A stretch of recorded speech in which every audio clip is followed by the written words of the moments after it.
البتہ کچھ عرصے پہلے سعودیہ کے میڈیا سے یہ خبر وائرل ہوئی ہے کہ عرب کے کچھ چھوٹے چھوٹے قبیلے ان 3 بتوں کی دوبارہ سے پوجا شروع کر چکے ہیں، اور یہ خبر بھی کافی پرانی ہو چکی ہے، اور اب تک گورنمنٹ کی جانب سے کوئی ایسا عمل سامنے نہیں آیا جو اس بت پرستی کو ختم کرنے میں انٹرسٹڈ شو کر رہا ہو۔ اس کی ایک وجہ یہ بھی ہے کہ سرمایہ دارانہ نظام حکومت میں سیکولرزم کے نام پر مذہبی آزادی بھی دی گئی ہے، جبکہ نبی صلی اللہ علیہ وسلم نے واضح طور پر کم از کم جزیرہ نما عرب سے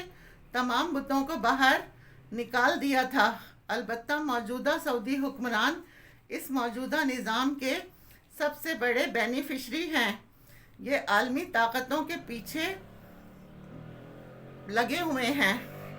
عرب میں بتوں کی دوبارہ پوجا ہونا یہ ایسا ہے کہ جس کی پیشن گوئی نبی صلی اللہ علیہ وسلم نے اپنے دور میں ہی فرما دی تھی۔ حدیث کا مفہوم ہے، اللہ کے نبی صلی اللہ علیہ وآلہ وسلم نے فرمایا، قیامت اس وقت تک قائم نہیں ہوگی جب تک عرب میں لات اور منات جیسے بتوں کی دوبارہ پوجا نہ شروع ہو جائے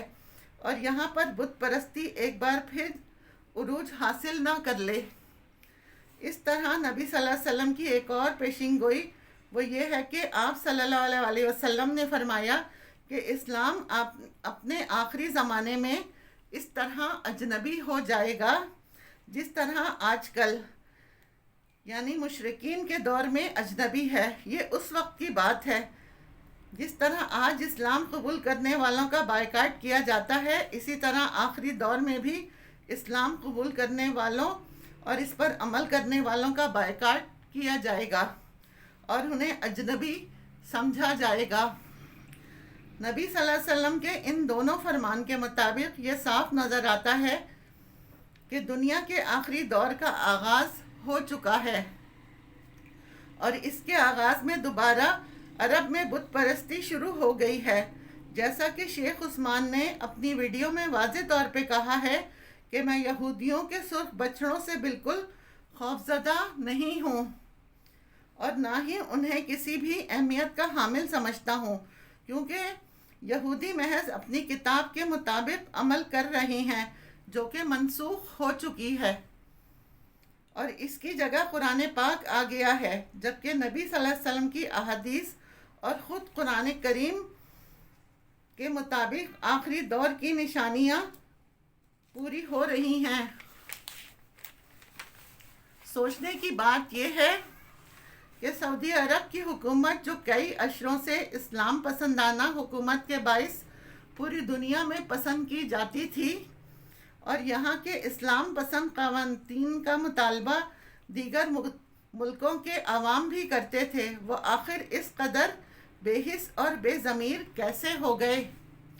کہ نبی صلی اللہ علیہ وسلم کے واضح اشارے کے باوجود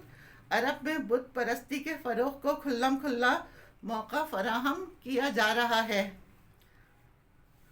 اور اس بت پرستی کے خلاف کوئی بھی آواز نہیں اٹھا رہا۔ جیسا کہ ہم سب کو معلوم ہے کہ موجودہ سعودی حکومت اسرائیل کے تسلیم کرنے کے لیے پر تول رہی ہے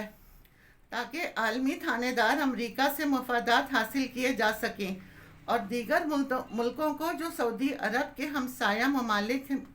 ہیں انہیں نیچا دکھایا جا سکے، اور امریکہ ہی کے کہنے پر اپنے بہترین ہمسایہ ملک یمن کے ساتھ تعلقات بگاڑ لیے ہیں،